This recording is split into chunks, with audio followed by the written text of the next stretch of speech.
ಓಂ ಶಾಂತಿ. ಮಧುರಾತಿ ಮಧುರ ಶಿವ ಪರಮಾತ್ಮ ತಂದೆಯ ಮಧುರ ಮಹಾವಾಕ್ಯವನ್ನು ಕೇಳೋಣ. ಇಂದಿನ ಮುರಳಿಯ ದಿನಾಂಕವಾಗಿದೆ 1-8-2025. ಪ್ರಾತಃ ಮುರಳಿ ಬಾಪ್ತಾದ ಮಧುಬನ್. ಮಧುರ ಮಕ್ಕಳೇ, ತಂದೆಗೆ ನೀವು ಮಕ್ಕಳೇ ಪ್ರಿಯರಾಗಿದ್ದೀರಿ. ತಂದೆಯು ನಿಮ್ಮನ್ನು ಸುಧಾರಣೆ ಮಾಡುವುದಕ್ಕಾಗಿಯೇ ಶ್ರೀಮತ ಕೊಡುತ್ತಾರೆ. ಸದಾ ಈಶ್ವರಿಯ ಮತದಂತೆ ನಡೆದು ಸ್ವಯಂವನ್ನು ಪವಿತ್ರವನ್ನಾಗಿ ಮಾಡಿಕೊಳ್ಳಿ. ಪ್ರಶ್ನೆಯಾಗಿದೆ, ವಿಶ್ವದಲ್ಲಿ ಶಾಂತಿಯ ಸ್ಥಾಪನೆಯು ಯಾವಾಗ ಮತ್ತು ಯಾವ ವಿಧಿಯಿಂದ ಆಗುತ್ತದೆ? ಉತ್ತರ, ನಿಮಗೆ ತಿಳಿದಿದೆ. ಮಹಾಭಾರತ ಯುದ್ಧದ ನಂತರವೇ ವಿಶ್ವದಲ್ಲಿ ಶಾಂತಿ ಸ್ಥಾಪನೆಯಾಗುತ್ತದೆ. ಆದರೆ ಅದಕ್ಕಾಗಿ ನೀವು ಮೊದಲಿನಿಂದಲೇ ತಯಾರಾಗಬೇಕಾಗಿದೆ. ತಮ್ಮ ಕರ್ಮಾತೀತ ಸ್ಥಿತಿಯನ್ನು ಮಾಡಿಕೊಳ್ಳಲು ಪರಿಶ್ರಮ ಪಡಬೇಕಾಗಿದೆ. ಸೃಷ್ಟಿಯ ಆದಿ ಮಧ್ಯ ಅಂತ್ಯದ ಸ್ಮರಣೆ ಮಾಡಿ ತಂದೆಯ ನೆನಪಿನಿಂದ ಸಂಪೂರ್ಣ ಪಾವನರಾಗಬೇಕು. ಆಗಲೇ ಸೃಷ್ಟಿ ಪರಿವರ್ತನೆಯಾಗುವುದು. ಈ ದಿನದ ಗೀತೆಯಾಗಿದೆ, ಇಂದು ಅಂಧಕಾರದಲ್ಲಿದ್ದಾರೆ ಮಾನವರು. ಓಂ ಶಾಂತಿ. ಈ ಗೀತೆಯು ಭಕ್ತಿ ಮಾರ್ಗದಲ್ಲಿ ಹಾಡಿರುವುದಾಗಿದೆ. ನಾವು ಅಂಧಕಾರದಲ್ಲಿದ್ದೇವೆ, ಈಗ ಜ್ಞಾನದ 3ನೆಯ ನೇತ್ರವು ಕೊಡಿ ಎಂದು ಹೇಳುತ್ತಾರೆ. ಜ್ಞಾನ ಸಾಗರನಿಂದ ಜ್ಞಾನವನ್ನು ಕೇಳುತ್ತಾರೆ. ಉಳಿದೆಲ್ಲವೂ ಅಜ್ಞಾನವಾಗಿದೆ. ಕಲಿಯುಗದಲ್ಲಿ ಎಲ್ಲರೂ ಅಜ್ಞಾನದ ಆಸೂರಿ ನಿದ್ರೆಯಲ್ಲಿ ಮಲಗಿರುವ ಕುಂಭಕರ್ಣರಾಗಿದ್ದಾರೆ. ತಂದೆಯು ತಿಳಿಸುತ್ತಾರೆ, ಜ್ಞಾನವು ಬಹಳ ಸಹಜವಾಗಿದೆ. ಭಕ್ತಿ ಮಾರ್ಗದಲ್ಲಿ ಎಷ್ಟೊಂದು ವೇದ ಶಾಸ್ತ್ರ ಇತ್ಯಾದಿಗಳನ್ನು ಓದುತ್ತಾರೆ, ಹಠಯೋಗ ಮಾಡುತ್ತಾರೆ, ಗುರುಗಳು ಮೊದಲಾದವರನ್ನು ಮಾಡಿಕೊಳ್ಳುತ್ತಾರೆ. ಆದರೆ ಈಗ ಅವೆಲ್ಲವನ್ನು ಬಿಡಬೇಕಾಗಿದೆ. ಏಕೆಂದರೆ ಆ ಗುರುಗಳೆಂದು ರಾಜಯೋಗವನ್ನು ಕಲಿಸಲು ಸಾಧ್ಯವಿಲ್ಲ. ತಂದೆಯೇ ರಾಜ್ಯ ಭಾಗ್ಯವನ್ನು ಕೊಡುತ್ತಾರೆ. ಮನುಷ್ಯರಿಗೆ ಕೊಡಲು ಸಾಧ್ಯವಿಲ್ಲ. ಆದರೆ ಈ ಸುಖಕ್ಕಾಗಿಯೇ ಸನ್ಯಾಸಿಗಳು ಕಾಗವಿಷ್ಟ ಸಮಾನ ಸುಖವೆಂದು ಹೇಳುತ್ತಾರೆ. ಏಕೆಂದರೆ ತಾವು ಮನೆ ಮಠವನ್ನು ಬಿಟ್ಟು ಕಾಡಿಗೆ ಓಡಿ ಹೋಗುತ್ತಾರೆ. ಈ ಜ್ಞಾನವನ್ನು ಜ್ಞಾನಸಾಗರ ತಂದೆಯ ವಿನಃ ಮತ್ಯಾರೂ ಕೊಡಲು ಸಾಧ್ಯವಿಲ್ಲ. ಈ ರಾಜಯೋಗವನ್ನು ಭಗವಂತನೇ ಕಲಿಸುತ್ತಾರೆ. ಮನುಷ್ಯರನ್ನು ಪಾವನರನ್ನಾಗಿ ಮಾಡಲು ಸಾಧ್ಯವಿಲ್ಲ. ಪತಿತ ಪಾವನನು ಒಬ್ಬರೇ ತಂದೆಯಾಗಿದ್ದಾರೆ. ಭಕ್ತಿ ಮಾರ್ಗದಲ್ಲಿ ಮನುಷ್ಯರು ಎಷ್ಟೊಂದು ಸಿಕ್ಕಿ ಹಾಕಿಕೊಂಡಿದ್ದಾರೆ. ಜನ್ಮ ಜನ್ಮಾಂತರದಿಂದ ಭಕ್ತಿ ಮಾಡುತ್ತಾ ಬಂದಿದ್ದಾರೆ. ಗಂಗೆಯಲ್ಲಿ ಸ್ನಾನ ಮಾಡಲು ಹೋಗುತ್ತಾರೆ. ಕೇವಲ ಗಂಗಾ ನದಿಯಲ್ಲಷ್ಟೇ ಸ್ನಾನ ಮಾಡುವುದಲ್ಲ. ಎಲ್ಲಿ ನೀರಿನ ಕೊಳ, ಸರೋವರ ಇತ್ಯಾದಿಗಳನ್ನು ನೋಡುವರೋ ಅದನ್ನು ಪತಿತ ಪಾವನಿ ಎಂದು ತಿಳಿಯುತ್ತಾರೆ. ಇಲ್ಲಿಯೂ ಗೋಮುಖವಿದೆ, ಜರಿಯಿಂದ ನೀರು ಬರುತ್ತದೆ. ಹೇಗೆ ಬಾವಿಯಲ್ಲಿ ನೀರು ಬಂದರೆ ಅದಕ್ಕೆ ಪತಿತ ಪಾವನಿ ಗಂಗೆ ಎಂದು ಹೇಳುವರು, ಇದೂ ಸಹ ತೀರ್ಥವಾಗಿದೆ ಎಂದು ಮನುಷ್ಯರು ತಿಳಿಯುತ್ತಾರೆ. ಮನುಷ್ಯರು ಬಹಳ ಭಾವನೆಯಿಂದ ಹೋಗಿ ಅಲ್ಲಿ ಸ್ನಾನ ಇತ್ಯಾದಿಗಳನ್ನು ಮಾಡುತ್ತಾರೆ. ನೀವು ಮಕ್ಕಳಿಗೆ ಈಗ ಜ್ಞಾನವು ಸಿಕ್ಕಿದೆ, ನೀವು ತಿಳಿಸುತ್ತೀರಿ. ಆದರೂ ಸಹ ಅವರು ಒಪ್ಪುವುದಿಲ್ಲ. ನಾವು ಇಷ್ಟು ಶಾಸ್ತ್ರಗಳನ್ನು ಓದಿದ್ದೇವೆ ಎಂದು ತಮ್ಮ ಅಹಂಕಾರವು ಬಹಳಷ್ಟಿದೆ. ತಂದೆಯು ತಿಳಿಸುತ್ತಾರೆ, ಓದಿರುವುದೆಲ್ಲವೂ ಈಗ ಮರೆತು ಹೋಗಿ. ಈಗ ಇವೆಲ್ಲ ಮಾತುಗಳ ಬಗ್ಗೆ ಮನುಷ್ಯರಿಗೆ ಹೇಗೆ ತಿಳಿಯಬೇಕು? ಆದ್ದರಿಂದ ಇಂತಹ ಒಳ್ಳೊಳ್ಳೆಯ ಜ್ಞಾನ ಬಿಂದುಗಳನ್ನು ಬರೆದು ವಿಮಾನದ ಮೂಲಕ ಹಾಕಿಸಿ ಎಂದು ತಂದೆಯು ತಿಳಿಸುತ್ತಾರೆ. ಹೇಗೆ ಇತ್ತೀಚೆಗೆ ವಿಶ್ವದಲ್ಲಿ ಶಾಂತಿ ಸ್ಥಾಪನೆ ಹೇಗಾಗುವುದೆಂದು ಮನುಷ್ಯರು ಕೇಳುತ್ತಾರೆ. ಯಾರಾದರೂ ಸಲಹೆ ಕೊಟ್ಟರೆ ಸಾಕು, ಅವರಿಗೆ ಬಹುಮಾನವು ಸಿಗುತ್ತಿರುತ್ತದೆ. ಆದರೆ ಅವರು ಶಾಂತಿಯ ಸ್ಥಾಪನೆಯಂತೂ ಮಾಡಲು ಸಾಧ್ಯವಿಲ್ಲ. ಶಾಂತಿಯಾದರೂ ಎಲ್ಲಿದೆ? ಸುಳ್ಳು ಬಹುಮಾನಗಳನ್ನು ಕೊಡುತ್ತಿರುತ್ತಾರೆ. ಯುದ್ಧದ ನಂತರ ವಿಶ್ವದಲ್ಲಿ ಶಾಂತಿ ಸ್ಥಾಪನೆಯಾಗುವುದೆಂದು ನೀವು ಮಕ್ಕಳಿಗೆ ತಿಳಿದಿದೆ. ಈ ಯುದ್ಧವು ಯಾವ ಸಮಯದಲ್ಲಿ ಬೇಕಾದರೂ ಆಗಬಹುದು. ಇಂತಹ ತಯಾರಿಗಳು ಆಗಿವೆ. ಕೇವಲ ನೀವು ಮಕ್ಕಳದು ತಡವಾಗಿದೆ. ಯಾವಾಗ ನೀವು ಮಕ್ಕಳು ಕರ್ಮಾತೀತ ಸ್ಥಿತಿಯನ್ನು ಪಡೆಯುವಿರೋ ಆಗ ಯುದ್ಧವು ಆರಂಭವಾಗಿ ಬಿಡುತ್ತದೆ. ಇದರಲ್ಲಿಯೇ ಪರಿಶ್ರಮವಿದೆ. ತಂದೆಯು ತಿಳಿಸುತ್ತಾರೆ, ನನ್ನೊಬ್ಬನನ್ನೇ ನೆನಪು ಮಾಡಿ ಮತ್ತು ಗೃಹಸ್ಥ ವ್ಯವಹಾರದಲ್ಲಿರುತ್ತಾ ಕಮಲ ಪುಷ್ಪ ಸಮಾನ ಪವಿತ್ರರಾಗಿ ಮತ್ತು ಸೃಷ್ಟಿಯ ಆದಿ ಮಧ್ಯ ಅಂತ್ಯದ ಜ್ಞಾನವನ್ನು ಸ್ಮರಣೆ ಮಾಡುತ್ತಾ ಇರಿ. ನೀವು ಇದನ್ನು ಸಹ ಬರೆಯಬಹುದು. ಡ್ರಾಮಾ ಅನುಸಾರ ಕಲ್ಪದ ಹಿಂದಿನ ತರಹ ವಿಶ್ವದಲ್ಲಿ ಶಾಂತಿ ಸ್ಥಾಪನೆಯಾಗುವುದು. ವಿಶ್ವ ಶಾಂತಿಯು ಸತ್ಯಯುಗದಲ್ಲಿಯೇ ಇರುತ್ತದೆ ಎಂಬುದನ್ನು ಸಹ ನೀವು ತಿಳಿಸಬಹುದು. ಅಂದ ಮೇಲೆ ಇಲ್ಲಿ ಅವಶ್ಯವಾಗಿ ಅಶಾಂತಿ ಇದೆ. ಆದರೆ ಕೆಲವರು ಈ ನಿಮ್ಮ ಮಾತುಗಳ ಮೇಲೆ ವಿಶ್ವಾಸವನ್ನಿಡುವುದಿಲ್ಲ. ಏಕೆಂದರೆ ಅವರು ಸ್ವರ್ಗದಲ್ಲಿ ಬರುವುದೇ ಇಲ್ಲ. ಆದ್ದರಿಂದ ಶ್ರೀಮತದಂತೆ ನಡೆಯುವುದಿಲ್ಲ. ಇಲ್ಲಿಯೂ ಸಹ ಅನೇಕ ಮಕ್ಕಳು ಶ್ರೀಮತದಂತೆ ಪವಿತ್ರರಾಗಿರುವುದಿಲ್ಲ. ನಿಮಗೆ ಶ್ರೇಷ್ಠಾತಿಶ್ರೇಷ್ಠ ಭಗವಂತನ ಮತವು ಸಿಗುತ್ತದೆ. ಯಾರ ಚಲನೆಯಾದರೂ ಸರಿಯಿಲ್ಲವೆಂದರೆ ನಿಮಗೆ ಈಶ್ವರನು ಒಳ್ಳೆಯ ಮತ ಕೊಡಲಿ ಎಂದು ಹೇಳುತ್ತಾರೆ. ನೀವೀಗ ಈಶ್ವರಿಯ ಮತದಂತೆ ನಡೆಯಬೇಕು. 63 ಜನ್ಮಗಳಿಂದ ನೀವು ವಿಷಯ ಸಾಗರದಲ್ಲಿ ಮುಳುಗುತ್ತಾ ಬಂದಿದ್ದೀರಿ. ತಂದೆಯು ಮಕ್ಕಳೊಂದಿಗೆ ಮಾತನಾಡುತ್ತಾರೆ. ಮಕ್ಕಳನ್ನೇ ತಂದೆಯು ಸುಧಾರಣೆ ಮಾಡುತ್ತಾರಲ್ಲವೇ? ಇಡೀ ಪ್ರಪಂಚವನ್ನು ಹೇಗೆ ಮಾಡುವರು? ಹೊರಗಿನವರಿಗೂ ಸಹ ಬಂದು ಮಕ್ಕಳಿಂದ ತಿಳಿದುಕೊಳ್ಳಿ ಎಂದು ಹೇಳುತ್ತಾರೆ. ತಂದೆಯು ಹೊರಗಿನವರೊಂದಿಗೆ ಮಾತನಾಡುವುದೂ ಇಲ್ಲ. ತಂದೆಗೆ ಮಕ್ಕಳೇ ಪ್ರಿಯರೆನಿಸುತ್ತಾರೆ. ಮಲತಾಯಿ ಮಕ್ಕಳು ಪ್ರಿಯರೆನಿಸುವುದಿಲ್ಲ. ಲೌಕಿಕ ತಂದೆಯೂ ಸಹ ಸುಪುತ್ರರಿಗೆ ಹಣವನ್ನು ಕೊಡುತ್ತಾರೆ. ಎಲ್ಲ ಮಕ್ಕಳು ಸಮಾನರಾಗಿರುವುದಿಲ್ಲ. ಹಾಗೆಯೇ ತಂದೆಯು ತಿಳಿಸುತ್ತಾರೆ, ಯಾರು ನನ್ನವರಾಗುವರೋ ಅವರಿಗೆ ನಾನು ಆಸ್ತಿಯನ್ನು ಕೊಡುತ್ತೇನೆ. ಯಾರು ನನ್ನವರಾಗುವುದಿಲ್ಲವೋ ಅವರು ಈ ಜ್ಞಾನವನ್ನು ಜೀರ್ಣಿಸಿಕೊಳ್ಳಲು ಸಾಧ್ಯವಿಲ್ಲ, ಶ್ರೀಮತದಂತೆ ನಡೆಯಲು ಸಾಧ್ಯವಿಲ್ಲ. ಅವರು ಭಕ್ತರಾಗಿದ್ದಾರೆ. ಈ ಬ್ರಹ್ಮಾರವರು ಸಹ ಬಹಳಷ್ಟು ನೋಡಿದ್ದಾರೆ. ಯಾರಾದರೂ ದೊಡ್ಡ ಸನ್ಯಾಸಿಯು ಬರುತ್ತಾರೆಂದರೆ ಅವರಿಗೆ ಬಹಳ ಮಂದಿ ಅನುಯಾಯಿಗಳಿರುತ್ತಾರೆ. ಚಂದಾ ಹಣವನ್ನು ಕೂಡಿಡುತ್ತಾರೆ. ತಮ್ಮ ತಮ್ಮ ಖಾತೆಯನ್ನು ತೆಗೆಯುತ್ತಾರೆ. ಇಲ್ಲಂತೂ ತಂದೆಯು ಆ ರೀತಿ ಖಾತೆಯನ್ನು ಜಮಾ ಮಾಡಿ ಎಂದು ಹೇಳುವುದಿಲ್ಲ. ಇಲ್ಲಂತೂ ಯಾವ ಬೀಜವನ್ನು ಬಿತ್ತುವಿರೋ 21 ಜನ್ಮಗಳ ಕಾಲ ಅದರ ಫಲವನ್ನು ಪಡೆಯುವಿರಿ. ಮನುಷ್ಯರು ದಾನ ಮಾಡಿದರೆ ಈಶ್ವರಾರ್ಥವಾಗಿ ನಾವು ಮಾಡುತ್ತೇವೆಂದು ಹೇಳುತ್ತಾರೆ. ಈಶ್ವರ ಸಮರ್ಪಣಂ ಎಂದು ಹೇಳುತ್ತಾರೆ ಅಥವಾ ಕೃಷ್ಣ ಸಮರ್ಪಣಂ ಎಂದು ಹೇಳುತ್ತಾರೆ. ಕೃಷ್ಣನ ಹೆಸರನ್ನು ಏಕೆ ತೆಗೆದುಕೊಳ್ಳುತ್ತಾರೆ? ಏಕೆಂದರೆ ಗೀತೆಯ ಭಗವಂತನೆಂದು ತಿಳಿಯುತ್ತಾರೆ. ಶ್ರೀ ರಾಧಾರ್ಪಣಂ ಎಂದು ಎಂದಿಗೂ ಹೇಳುವುದಿಲ್ಲ. ಈಶ್ವರ ಅಥವಾ ಕೃಷ್ಣಾರ್ಪಣಂ ಎಂದು ಹೇಳುತ್ತಾರೆ. ಏಕೆಂದರೆ ಈಶ್ವರನೇ ಫಲ ಕೊಡುವವರೆಂದು ಅವರಿಗೆ ತಿಳಿದಿದೆ.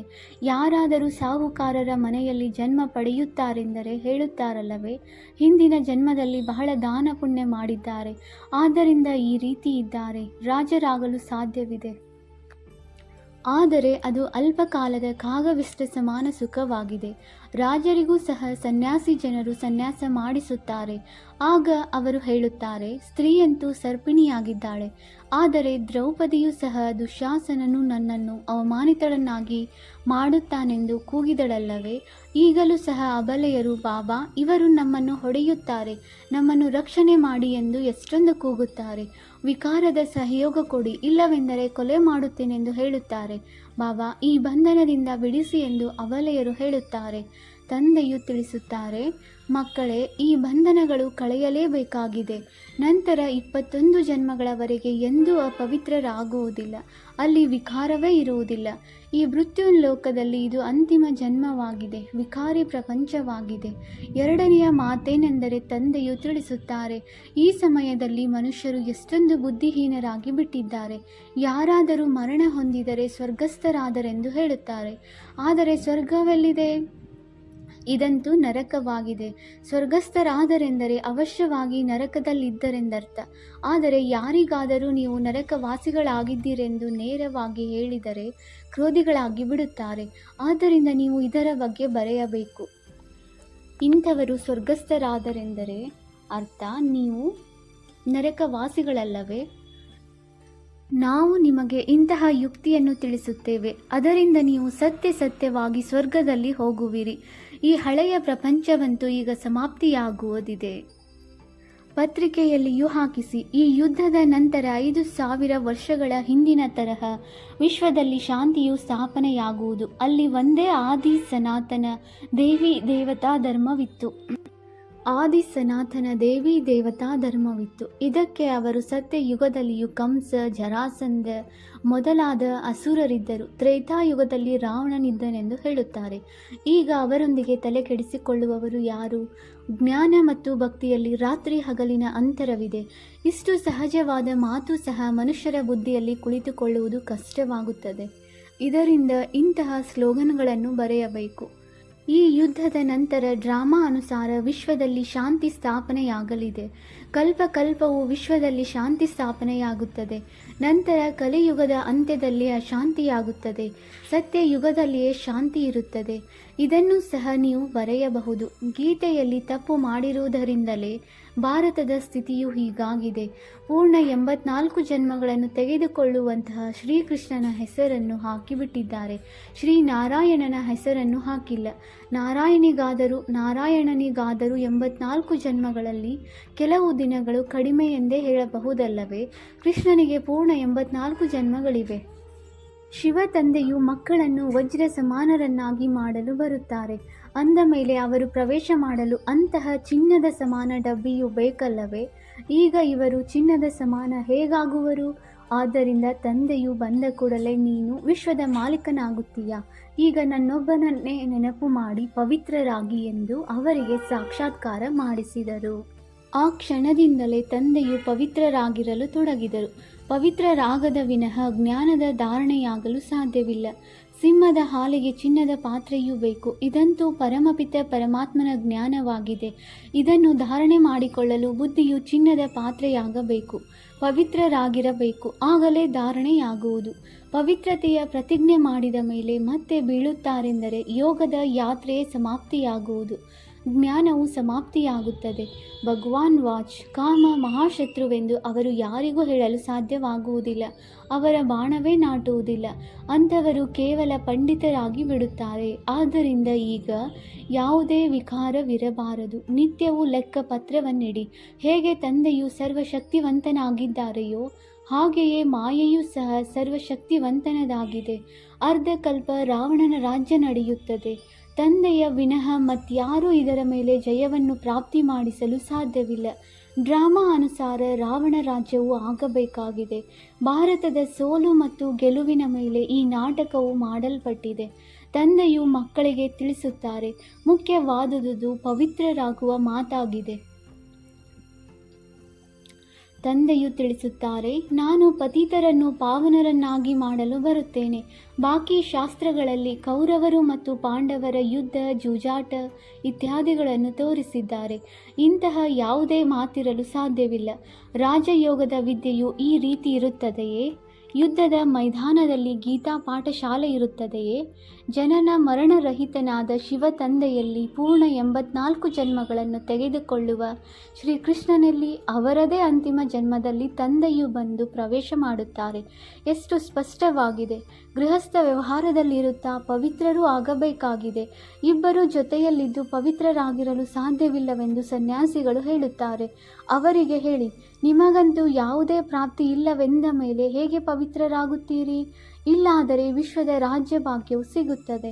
ತಂದೆಯು ತಿಳಿಸುತ್ತಾರೆ, ಕುಲದ ಮರ್ಯಾದೆಯನ್ನೇನನ್ನಾದರೂ ಉಳಿಸಿ. ಶಿವ ತಂದೆಯು ತಿಳಿಸುತ್ತಾರೆ, ಇವರ ದಾಡಿಗಾದರೂ ಬೆಲೆ ಕೊಡಿ. ಇದೊಂದು ಅಂತಿಮ ಜನ್ಮದಲ್ಲಿ ಪವಿತ್ರರಾಗಿರಿ. ಆಗ ಸ್ವರ್ಗದ ಮಾಲೀಕರಾಗುತ್ತೀರಿ. ತಮಗಾಗಿ ಪರಿಶ್ರಮ ಪಡುತ್ತೀರಿ. ಮತ್ಯಾರೂ ಸ್ವರ್ಗದಲ್ಲಿ ಬರಲು ಸಾಧ್ಯವಿಲ್ಲ. ಈ ನಿಮ್ಮ ರಾಜಧಾನಿಯು ಸ್ಥಾಪನೆಯಾಗುತ್ತಿದೆ. ಇದರಲ್ಲಿ ಎಲ್ಲರೂ ಬೇಕಲ್ಲವೇ?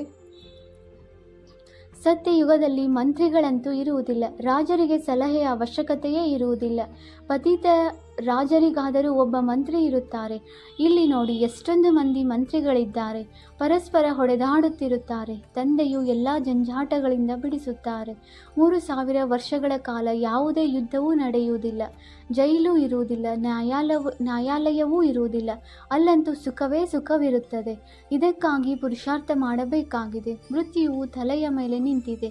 ಆದ್ದರಿಂದ ನೆನಪಿನ ಯಾತ್ರೆಯಿಂದ ವಿಕರ್ಮಾಜೀತರಾಗಬೇಕಾಗಿದೆ. ನೀವೇ ಸಂದೇಶವಾಹಕರಾಗಿದ್ದೀರಿ. ಎಲ್ಲರಿಗೆ ತಂದೆಯ ಮನ್ಮನಾಭವದ ಸಂದೇಶವನ್ನು ಕೊಡುತ್ತೀರಿ. ಒಳ್ಳೆಯದು. ಮಧುರಾತಿ ಮಧುರ ಅಗಲಿ ಹೋಗಿ ಮರಳಿ ಸಿಕ್ಕಿರುವ ಮಕ್ಕಳ ಪ್ರತಿ ಮಾತಾಪಿತ ಬಾಪ್ದಾದಾರವರ ನೆನಪು, ಪ್ರೀತಿ ಹಾಗೂ ಸುಪ್ರಭಾತ. ಆತ್ಮಿಕ ಮಕ್ಕಳಿಗೆ ಆತ್ಮೀಯ ತಂದೆಯ ನಮಸ್ತೆ. ನಾವು ಆತ್ಮೀಯ ಮಕ್ಕಳಿಂದ ಆತ್ಮೀಯ ತಂದೆಗೆ ನೆನಪು, ಪ್ರೀತಿ ಹಾಗೂ ನಮಸ್ತೆ ನಮಸ್ತೆ ನಮಸ್ತೆ. ಧಾರಣೆಗಾಗಿ ಮುಖ್ಯ ಸಾರ. ಪಾಯಿಂಟ್ ನಂಬರ್ 1, ಜ್ಞಾನದ ಧಾರಣೆ ಮಾಡಿಕೊಳ್ಳಲು ಪವಿತ್ರರಾಗಿ ಬುದ್ಧಿರೂಪಿ ಪಾತ್ರೆಯನ್ನು ಸ್ವಚ್ಛ ಮಾಡಿಕೊಳ್ಳಬೇಕಾಗಿದೆ. ಕೇವಲ ನಾಮ ಮಾತ್ರ ಜ್ಞಾನಿಗಳಾಗಬಾರದು. ಪಾಯಿಂಟ್ ನಂಬರ್ 2, ಡೈರೆಕ್ಟ್ ತಂದೆಯ ಮುಂದೆ ತಮ್ಮದೆಲ್ಲವನ್ನೂ ಅರ್ಪಣೆ ಮಾಡಿ ಶ್ರೀಮತದಂತೆ ನಡೆದು 21 ಜನ್ಮಗಳಿಗಾಗಿ ರಾಜ್ಯ ಪದವಿಯನ್ನು ಪಡೆಯಬೇಕಾಗಿದೆ. ವರದಾನ: ಪ್ರತಿ ಶಕ್ತಿಯನ್ನು ಕಾರ್ಯದಲ್ಲಿ ತೊಡಗಿಸಿ ವೃದ್ಧಿ ಮಾಡುವಂತಹ ಶ್ರೇಷ್ಠ ಧನವಂತ ಹಾಗೂ ತಿಳುವಳಿಕಸ್ಥ ಭವ. ತಿಳುವಳಿಕಸ್ಥ ಮಕ್ಕಳು ಪ್ರತಿ ಶಕ್ತಿಯನ್ನು ಕಾರ್ಯದಲ್ಲಿ ತೊಡಗಿಸುವಂತಹ ವಿಧಿಯನ್ನು ತಿಳಿದಿರುವವರು. ಯಾರು ಎಷ್ಟು ಶಕ್ತಿಗಳನ್ನು ಕಾರ್ಯದಲ್ಲಿ ತೊಡಗಿಸುವರು ಅಷ್ಟು ಅವರಲ್ಲಿ ಆ ಶಕ್ತಿಯ ವೃದ್ಧಿ ಪ್ರಾಪ್ತಿಯಾಗುವುದು. ಆದ್ದರಿಂದ ಇಂತಹ ಈಶ್ವರೀಯ ಉಳಿತಾಯ ಯೋಜನೆಯನ್ನು ತಯಾರಿಸಿ, ಯಾವುದರಿಂದ ವಿಶ್ವದ ಪ್ರತಿ ಆತ್ಮ ನಿಮ್ಮ ಮೂಲಕ ಏನಾದರೂ ಒಂದು ಪ್ರಾಪ್ತಿ ಮಾಡಿಕೊಂಡು ನಿಮ್ಮ ಗುಣಗಾನವನ್ನು ಮಾಡಬೇಕು. ಎಲ್ಲರಿಗೂ ಏನಾದರೂ ಒಂದು ಕೊಡಲೇಬೇಕು. ಇಲ್ಲ ಮುಕ್ತಿಯನ್ನಾದರೂ ಕೊಡಿ, ಇಲ್ಲ ಜೀವನ್ಮುಕ್ತಿಯನ್ನಾದರೂ ಕೊಡಿ. ಈಶ್ವರೀಯ ಉಳಿತಾಯ ಯೋಜನೆಯನ್ನು ಮಾಡಿ, ಸರ್ವ ಶಕ್ತಿಗಳ ಉಳಿತಾಯ ಮಾಡಿ, ಜಮಾ ಮಾಡಿ ಮತ್ತು ಜಮಾ ಆಗಿರುವ ಶಕ್ತಿಯ ಮೂಲಕ ಸರ್ವ ಆತ್ಮರುಗಳನ್ನು ಬಿಕಾರಿತನದಿಂದ, ದುಃಖ ಅಶಾಂತಿಗಳಿಂದ ಮುಕ್ತ ಮಾಡಿ. ಸ್ಲೋಗನ್: ಶುದ್ಧ ಸಂಕಲ್ಪಗಳನ್ನು ತಮ್ಮ ಜೀವನದ ಅತಿ ಅಮೂಲ್ಯ ಖಜಾನೆಯನ್ನಾಗಿ ಮಾಡಿಕೊಂಡಾಗ ಮಾಲಾಮಾಲ್ ಆಗಿ ಬಿಡುವಿರಿ. ಮಾತೇಶ್ವರಿಜಿಯವರ ಅಮೂಲ್ಯ ಮಹಾವಾಕ್ಯ. ಈಗ ವಿಕರ್ಮ ಮಾಡುವುದರಲ್ಲಿ ಕಾಂಪಿಟೇಷನ್ ಮಾಡಬಾರದು. ಮೊದಲು ನಿಮ್ಮ ಬಳಿ ಈ ಗುರಿಯನ್ನು ಅವಶ್ಯವಾಗಿ ಇಟ್ಟುಕೊಳ್ಳಬೇಕು. ನಮಗೆ ಯಾವುದೇ ರೀತಿಯಿಂದ ನಮ್ಮ ವಿಕಾರಗಳನ್ನು ವಶ ಮಾಡಿಕೊಳ್ಳಬೇಕು. ಆಗಲೇ ಈಶ್ವರಿಯ ಸುಖ ಶಾಂತಿಯಲ್ಲಿರುತ್ತಾ ಬೇರೆಯವರನ್ನೂ ಸಹ ಶಾಂತಿಯಲ್ಲಿ ತನ್ನಿ. ಇದರಲ್ಲಿ ಸಹನ ಶಕ್ತಿ ಖಂಡಿತ ಅವಶ್ಯವಾಗಿದೆ. ಎಲ್ಲವೂ ನಿಮ್ಮ ಮೇಲೆಯೇ ಅವಲಂಬಿತವಾಗಿದೆ. ಹೀಗಲ್ಲ ಯಾರೋ ಏನೋ ಹೇಳಿದರು, ಅದರಿಂದ ಶಾಂತಿಯಲ್ಲಿ ಬಂದು ಬಿಟ್ಟೆ. ಇಲ್ಲ, ಜ್ಞಾನದ ಮೊದಲ ಗುಣವಾಗಿದೆ ಸಹನ ಶಕ್ತಿ ಧಾರಣೆ ಮಾಡುವುದು. ನೋಡಿ, ಅಜ್ಞಾನ ಕಾಲದಲ್ಲಿಯೂ ಹೇಳುತ್ತಿದ್ದರು, ಬಲೆ ಯಾರಾದರೂ ಎಷ್ಟೇ ಬೈಗುಳ ಕೊಡಲಿ, ಹೀಗೆ ತಿಳಿಯಿರಿ, ನನಗೆ ಎಲ್ಲಿ ತಟ್ಟಿತು. ಬಲೆ ಯಾರು ಬೈಗುಳ ಕೊಟ್ಟರೂ ಅವರು ಖುದ್ದು ಅಶಾಂತಿಯಲ್ಲಿ ಬಂದು ಬಿಟ್ಟರು. ಅವರ ಲೆಕ್ಕಾಚಾರ ತಮ್ಮದೇ ಇರುತ್ತೆ. ಆದರೆ ನಾವು ಸಹ ಅಶಾಂತಿಯಲ್ಲಿ ಬರುವುದು ಅವರಿಗೆ ಏನಾದರೂ ಹೇಳಿದಲ್ಲಿ ಮತ್ತೆ ನಮ್ಮ ವಿಕರ್ಮ ಆಗುವುದು. ಆದ್ದರಿಂದ ವಿಕರ್ಮ ಮಾಡುವ ಕಾಂಪಿಟೇಷನ್ ಮಾಡಬಾರದು. ನಾವಂತೂ ವಿಕರ್ಮವನ್ನು ಭಸ್ಮ ಮಾಡಬೇಕು ವಿನಃ ವಿಕರ್ಮ ಮಾಡುವುದಲ್ಲ. ಇಂತಹ ವಿಕರ್ಮವಂತೂ ಜನ್ಮ ಜನ್ಮಾಂತರ ಮಾಡುತ್ತಾ ಬಂದೆವು ಮತ್ತು ದುಃಖವನ್ನೇ ಪಡುತ್ತಾ ಬಂದೆವು. ಈಗಂತೂ ಜ್ಞಾನ ಸಿಗುತ್ತಿದೆ. ಈ 5 ವಿಕಾರಗಳನ್ನು ಗೆಲ್ಲಿರಿ. ವಿಕಾರಗಳದ್ದು ಸಹ ದೊಡ್ಡ ವಿಸ್ತಾರವಿದೆ. ಬಹಳ ಸೂಕ್ಷ್ಮ ರೀತಿಯಿಂದ ಬರುತ್ತದೆ. ಯಾವಾಗ ಈರ್ಷ್ಯೆ ಬಂದು ಬಿಡುತ್ತೆ ಆಗ ಯೋಚಿಸುವಿರಿ, ಇವನು ಹೀಗೆ ಮಾಡಿರುವುದರಿಂದ ನಾನು ಏಕೆ ಹೀಗೆ ಮಾಡಬಾರದು? ಇದಾಗಿದೆ ದೊಡ್ಡ ತಪ್ಪು. ನೀವಂತೂ ತಪ್ಪು ಮಾಡದವರನ್ನಾಗಿ ಅಬುಲ್ ಮಾಡಬೇಕು. ಒಂದು ವೇಳೆ ಯಾರಾದರೂ ಏನಾದರೂ ಹೇಳಿದರೆ ಹೀಗೆ ತಿಳಿಯಿರಿ, ಇದು ಸಹ ನನ್ನ ಪರೀಕ್ಷೆಯಾಗಿದೆ. ನನ್ನಲ್ಲಿ ಎಲ್ಲಿಯವರೆಗೆ ಸಹನ ಶಕ್ತಿ ಇದೆ? ಒಂದು ವೇಳೆ ಯಾರಾದರೂ ನಾನು ಬಹಳ ಸಹನೆ ಮಾಡಿದೆ, ಒಂದು ಬಾರಿಯಾದರೂ ರೋಷ ಬಂದಿತೆಂದರೆ ಕಡೆಯಲ್ಲಿ ಫೇಲ್ ಆಗಿ ಬಿಡುವೆನು. ಯಾರು ಹೇಳಿದರೂ ಅವರು ತನ್ನ ಸ್ಥಿತಿಯನ್ನು ಕೆಡಿಸಿಕೊಂಡರು. ಆದರೆ ನಿಮಗಂತೂ ಸ್ಥಿತಿ ಮಾಡಿಕೊಳ್ಳಬೇಕು ವಿನಃ ಕೆಡಿಸುವುದಲ್ಲ. ಆದ್ದರಿಂದ ಒಳ್ಳೆಯ ಪುರುಷಾರ್ಥ ಮಾಡಿ ಜನ್ಮ ಜನ್ಮಾಂತರ ಒಳ್ಳೆಯ ಪ್ರಾರಬ್ಧ ಮಾಡಿಕೊಳ್ಳಬೇಕು. ಬಾಕಿ ಯಾರು ವಿಕಾರಗಳಿಗೆ ವಶರಾಗಿದ್ದಾರೆ ತಿಳಿಯಿರಿ, ಅವರಲ್ಲಿ ಭೂತ ಪ್ರವೇಶವಾಗಿದೆ. ಭೂತಗಳ ಭಾಷೆಯೇ ಈ ರೀತಿ ಇರುತ್ತೆ. ಆದರೆ ಯಾರು ದೈವಿ ಸೋಲ್ಸ್ ಆತ್ಮಗಳು ಇರುತ್ತಾರೆ ಅವರ ಭಾಷೆ ದೈವಿಯಾಗೇ ಇರುವುದು. ಆದ್ದರಿಂದ ತಾವೀಗ ದೈವಿಗಳಾಗಬೇಕೇ ವಿನಃ ಅಸುರರಲ್ಲ. ಒಳ್ಳೆಯದು. ಓಂ ಶಾಂತಿ.